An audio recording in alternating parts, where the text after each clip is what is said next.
with Shaken Cancer. Welcome to the channel. It's Robin here with AriesFire. Wow, AriesFireTarot. You'd think I'd restart, but nah.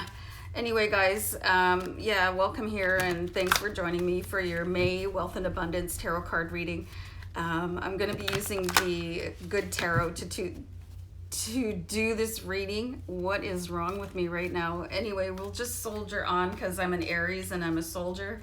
So I'm going to be doing just a short read for you guys, but it's got a lot of information in it. It's going to look at your financial challenges, your strength, and where abundance could possibly find you in the month of May. So thanks again for joining me. And let me know in the comments what your favorite card was or what your favorite moment in the reading was. And thanks everybody for subscribing to the channel and all your views. I really appreciate your loyalty here.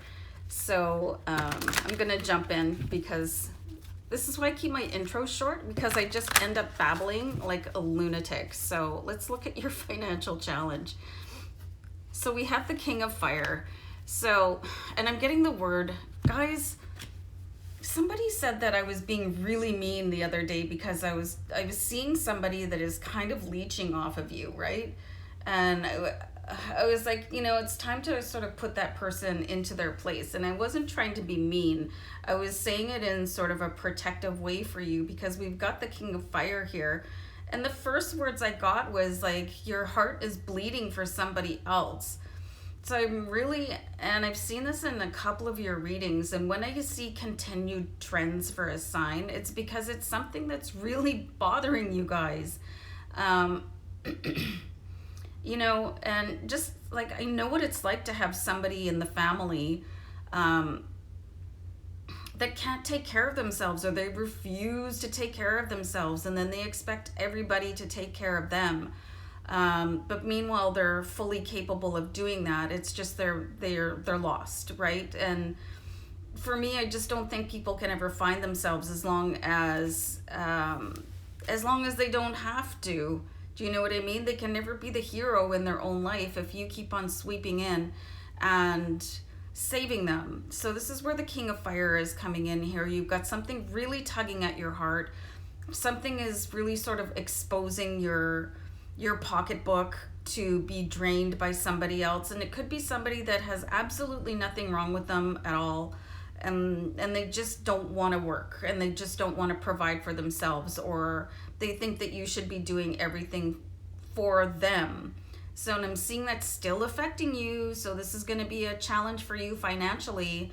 And if you're okay with that, be okay with it. Like, don't let it bring you down. Just say, okay, you know, or you could put a limit on it and just say, okay, well, this is how much of a financial commitment I could give to you every month. But, you know, I still have to kind of pay my own bills, and, you know, I do work for a living. And just further to that, you guys, like, the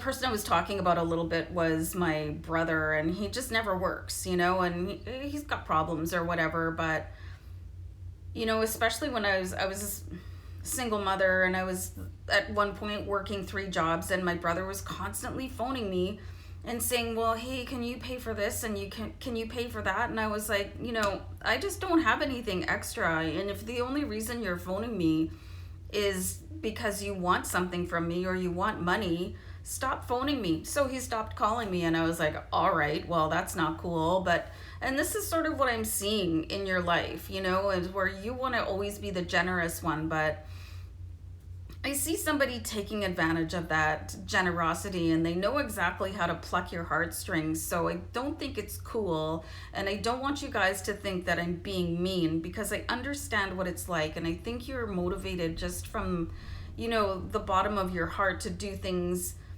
in a generous spirit, but I think you're getting used a little bit, and that equals your financial challenge. Whew. Okay, so let's look at your financial strengths. So we've got the 7 of Earth here, which is fantastic. So you've got, you know, the opportunity right now in this moment to decide how you want to plot your financial garden. You know, 7 of Earth talks about planting your seeds, so that they'll grow for yourself and your family. And if that involves putting this other person on a budget or putting them in touch with, you know, places that can help them, like a food bank or whatever, so that you can do your own thing financially. Because, like, for me, most of the people I know, they can't afford to support somebody else on the side, you know, like run your own house and pay your own bills, and then kick over $100 or however much to somebody else every month. So really start planning that very carefully. And, you know, maybe you could just, I don't know, like distance yourself a little bit emotionally from whoever is trying to have you pay for their way of life. But it's a complicated situation. But right now you can turn that around because you have the Seven of Earth.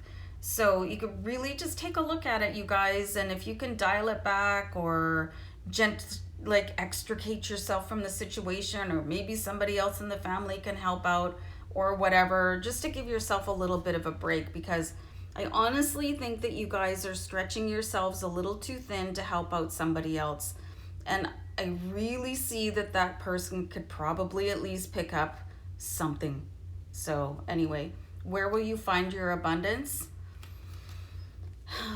How will my garden grow? We've got the Sun card. So you've got the seeds here with the Seven of Earth, and your abundance, you just have to tend to it. You've got the Sun card, and it's bringing in, it's powerful, and it's the season for growth, at least in North America where I live. You know, everything's coming in, and this is the perfect time with all the things happening in the heavens. You know, the portals are opening. There's a full flower moon coming up, you guys. So there's also going to be a perfect opportunity for you guys to plant your seeds and then watch them grow. That's all you have to do. And like really distance yourself emotionally from that person or organization that is like playing on your heartstrings, you know, because you have to sort of detach yourself from that, at least emotionally. And I saw that a little bit in the Gemini reading too.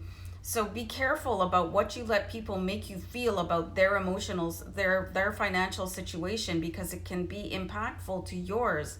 And if you're going to go and plant your money tree, basically, with your heart bleeding, what are you going to grow? So be very careful about that. Be mindful. You want positive things to grow in your life, and you have a perfect opportunity here to do it with the Sun and the Seven of Earth. So I hope this all made sense, you guys, and I hope you know that I always read your cards with your highest intention.